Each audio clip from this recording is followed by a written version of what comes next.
Hi, welcome. Enjoy the content, subscribe, and turn on notifications.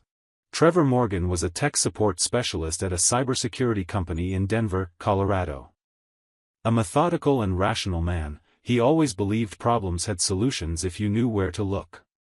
His professional life was built around systems, code, security protocols, and troubleshooting.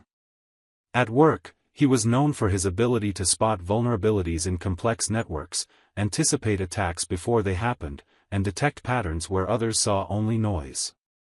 It was this analytical eye that made him excellent at what he did, and it was that same eye that, without him realizing it, would soon begin picking up on signs in his own life that made no sense.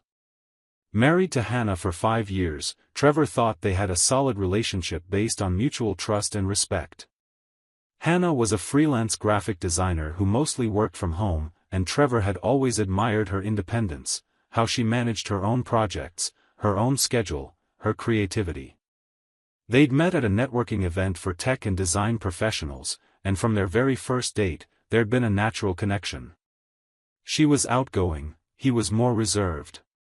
She brought color into his life, and he brought stability into hers. In the early years, everything ran like a well-tuned machine: quiet dinners, weekends watching TV shows, short trips to the mountains. There was no big drama, no major conflicts, just the comfortable routine of two adults who'd chosen each other and, apparently, were happy with that choice. Hannah had always had a wider social circle than Trevor. He was more of a homebody, preferring the company of a few close friends, while she liked going out and staying in touch with people from different phases of her life. Among those people was Katherine, her best friend since high school. Katherine was a photographer who also worked independently, and the two had always shared a very close bond. Trevor never saw this as a problem; in fact, he encouraged it. He thought it was healthy for Hannah to have her own space, her own friendships, her own life beyond their marriage. He'd never been jealous or controlling. He trusted her, and that trust was the foundation of everything. But over the past few months, something had started to change. Hannah began going out more at night, always with the same explanation: she was going to Katherine's place to de-stress and talk about life. At first, Trevor didn't question it. Katherine had always been part of Hannah's life, and he respected that friendship. But the outings became more frequent. One night a week turned into two into three, and before he quite realized when it happened, Hannah was spending 3 or 4 nights a week sleeping elsewhere. The excuses were always the same, delivered with a calmness that made it hard for him to question her without seeming insecure: "Katherine's going through a tough time, she needs me, I'll be back early tomorrow." Trevor tried to be understanding. After all, friendships also required presence, and he didn't want to be the kind of husband who limited his wife's social life. But there was something he couldn't entirely ignore. The emotional distance between them was growing. When Hannah was home, she barely spoke to him. She avoided intimacy, was always on her phone, always in a rush, always mentally somewhere else. When he tried to ask about her day, her answers were short and evasive. When he suggested doing something together on the weekend, she always had plans, always had something scheduled, always had a ready excuse. And worst of all, she never touched him spontaneously anymore. There were no more good morning kisses, no more hugs when saying goodbye, no more of those knowing glances they used to share. It was as if she was physically there but had emotionally checked out long ago. Trevor tried to rationalize it. Maybe it was work stress. Maybe it was some personal issue she didn't want to share. Maybe it was just a phase. But his logic, trained to spot patterns, was beginning to point toward something else. There was a clear pattern: every time Hannah said she was sleeping at Katherine's, she'd come back the next day even more distant, even colder. And that pattern repeated itself with a consistency he couldn't ignore. Trevor wasn't the impulsive type, but he also wasn't the kind of guy who pretended not to see the obvious when it was right in front of him. One night, Hannah was packing her bag in the living room when she sent him a quick text. He was in his office finishing up a report. The message read, "I'm sleeping at Katherine's tonight. She really needs company. I'll be back tomorrow. Trevor read the message and stared at the screen for a few seconds. He felt something odd in his chest, a mix of frustration and suspicion he could no longer sweep under the rug. He took a deep breath, grabbed his phone, and without overthinking it, did something he'd never done before. He called Katherine directly. The phone rang 3 times before she answered. "Hello?" Her voice sounded calm, almost surprised. Trevor hesitated for a split second before speaking. "Hi, Katherine. It's Trevor." There was a brief pause on the other end. "Trevor? Hey. Everything okay?" He got straight to the point. "Is Hannah there with you?"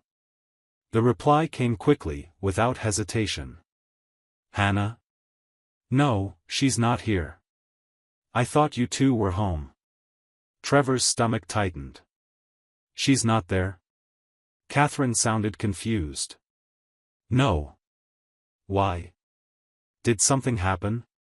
He deflected. No. Just needed to check something." "Thanks, Katherine." "Trevor, wait," he hung up before she could finish the sentence. He stood there for a few seconds, gripping the phone tightly, trying to process what he'd just heard. Hannah wasn't at Katherine's. That meant she'd been lying. And if she was lying about that, what else was she lying about? Trevor wasn't the type to explode, yell, or make a scene, but he also wasn't the type to sit around waiting for answers to fall from the sky. He needed proof. He needed certainty. And he knew exactly how to get it. He opened his laptop and accessed the shared Google Maps account he and Hannah had set up years ago for emergency location tracking, a safety measure they'd configured shortly after getting married. They'd never actually used it, but the feature was still active, tracking both their real-time locations. Trevor pulled up the map and saw the blue dot representing Hannah's phone. It was stationary at an unfamiliar address about 20 minutes away, in a residential area he'd never visited. He wrote down the address, grabbed his car keys, and left without making a sound. The night was cold, the sky clear, the streets nearly empty.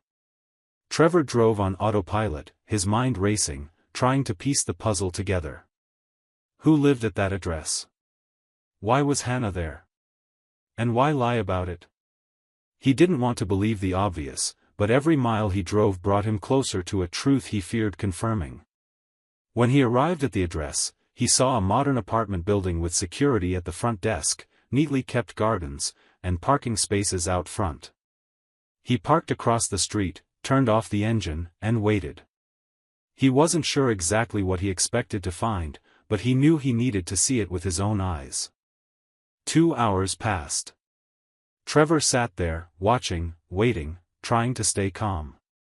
It was past midnight when the building's front door opened and Hannah stepped out. She was accompanied by a man Trevor recognized immediately, Blake, a former co-worker of hers, a graphic designer Hannah had occasionally mentioned, always saying they were just friends. Trevor had seen his photos on social media, always commenting on Hannah's posts with laughing emojis, always showing up, always making sure he was seen.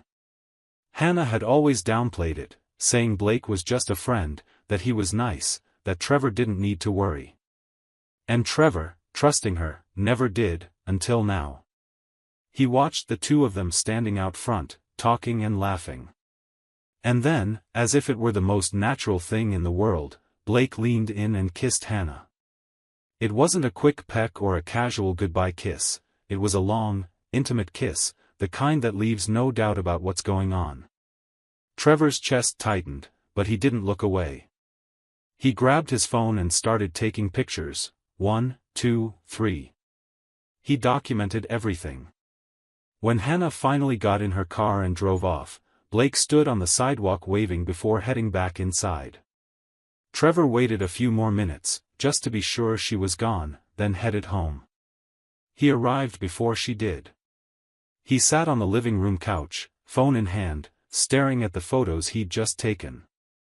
Each image was a painful confirmation of something he'd already suspected, but seeing it made real still hurt. Hannah had lied. She'd looked him in the eye, made up excuses, used her friend as an alibi, all to hide an affair that had been going on for how long? Weeks? Months? Trevor didn't know, but he knew he had to act, and act fast. The next day, Hannah came home around 10 in the morning, as she always did after her nights at Katherine's. She walked in, dropped her bag on the couch, and headed straight for the kitchen, as if it were just another normal day. Trevor was in the living room, seated at the dining table, laptop open, with several printed photos spread out on the surface. When Hannah passed through and saw the images, she froze. Her face went pale in seconds. She looked at the photos, then at Trevor, then back at the photos again, as if trying to process what she was seeing, searching for an explanation, an excuse, anything to undo it. Trevor said nothing. He just watched her, waiting. Hannah opened her mouth, closed it, then opened it again. Trevor. I can explain. He stayed silent. She took a step forward, her hands shaking. I was confused. Blake, he's just a friend. I'd had too much to drink, I didn't know what I was doing. Trevor finally spoke, his voice calm and controlled. You've slept at Katherine's so many times that I called her last night. And you know what she told me? That you weren't there. Hannah stood paralyzed. You called Katherine? I did. And she told me you weren't there. So I went looking for you, and found you. At Blake's place. The guy you always said was just a friend. Hannah started crying, tears streaming down her face as she tried to move closer. Trevor, please, listen to me. I was going through a personal crisis. I felt alone, I don't even know what happened. But I still love you. We can fix this. We can go to therapy, we can. Trevor cut her off, still calm. A personal crisis gets handled with therapy, not with betrayal. He pointed to the photos. These were taken last night. You left his building at 12:30. And before you got in your car, you kissed him. So don't come at me with this story about being confused or having had too much to drink. You knew exactly what you were doing. Hannah tried to argue, tried to reach for his hand, but Trevor pulled away. I've already packed your things. They're in the guest room. And I've already contacted a lawyer. Her eyes widened. Trevor, you can't do this. We've been together for 5 years. We have a history. You can't just throw it all away like this. He finally stood up, looked her in the eye, and said firmly, I'm not throwing anything away. You already did that. I'm just recognizing what you destroyed. Hannah kept trying to talk, but Trevor was already walking toward his office. He turned once more before leaving the room. You have until the end of the day to get your things out of here. Anything left behind, I'll donate. The following days were a blur of paperwork, meetings with lawyers, and heavy silence. Hannah tried to negotiate, asked for more time, argued that Trevor was acting too hastily, that there had to be another way to handle this. But Trevor had all the evidence, the photos, the location history, even a conversation he'd had with Katherine, who confirmed Hannah hadn't been at her place in recent weeks. Trevor's lawyer made it clear that in Colorado, infidelity could influence asset division and the overall divorce process, especially with concrete proof. Hannah didn't have much of a case. The proceedings moved quickly. Trevor threw himself back into work, but the pain lingered, present in every quiet moment. He wasn't the type to fall apart publicly, but alone at home, he felt the weight of everything he'd lost, not just his wife, but the illusion that he'd built something solid, something lasting. It was as if everything he'd believed about marriage had been a carefully constructed lie. And worst of all, he'd trusted. He'd believed every word, every excuse, every promise. A few weeks later, Katherine sent him a message. It was long, full of apologies, explaining she'd suspected something but hadn't been sure, and hadn't known whether she should say anything. She said she felt guilty for not warning him but also didn't want to destroy their marriage based on suspicion alone. Trevor read the whole message, took a deep breath, and replied briefly, "You weren't obligated to tell me. But she was obligated to respect me." Katherine tried to respond, but he never read the messages. He blocked her number and moved on. The divorce was finalized 3 months later. Hannah tried reaching out a few times, sending messages saying she still thought about him, that she'd made a mistake, that she wanted a second chance. Trevor never replied. There was nothing left to say. What needed to be settled had already been handled in court, and what couldn't be fixed, trust, respect, love, simply didn't exist anymore. One afternoon, months after the divorce, Trevor was at a coffee shop near work when he saw Blake walk in. For a moment, he thought about leaving, but decided to stay. Blake spotted him, hesitated, but eventually came over. "Trevor. I know you don't want to talk to me, but I just wanted to say. I'm really sorry." "I shouldn't have," Trevor cut him off, voice still even. "You don't owe me an apology. You weren't the one married to me." "She was." Blake was speechless. Trevor picked up his coffee and walked out, leaving the man standing there, weighed down by guilt Trevor no longer cared to hear. Life went on. Trevor sold the house he'd shared with Hannah and bought a smaller, more practical apartment in a different part of town. He restructured his routine, reconnected with friends he'd neglected during the marriage, and started hiking on weekends. Gradually, the pain gave way to a strange clarity, almost liberating. He'd done everything right. He'd been loyal, present, dependable. And even so, it hadn't been enough. But that wasn't his fault. It was a choice Hannah had made. And unlike her, he'd chosen to respect himself. Almost a year later, Trevor ran into Hannah at a grocery store. She was with an older woman, likely her mother. When their eyes met, Hannah stopped, clearly surprised. For a moment, it looked like she might come over, try to start a conversation. But Trevor simply gave a polite nod and kept walking. There was no anger, no visible bitterness, just acceptance that all of it belonged in the past. When he got to his car, he felt a lightness he hadn't felt in a long time.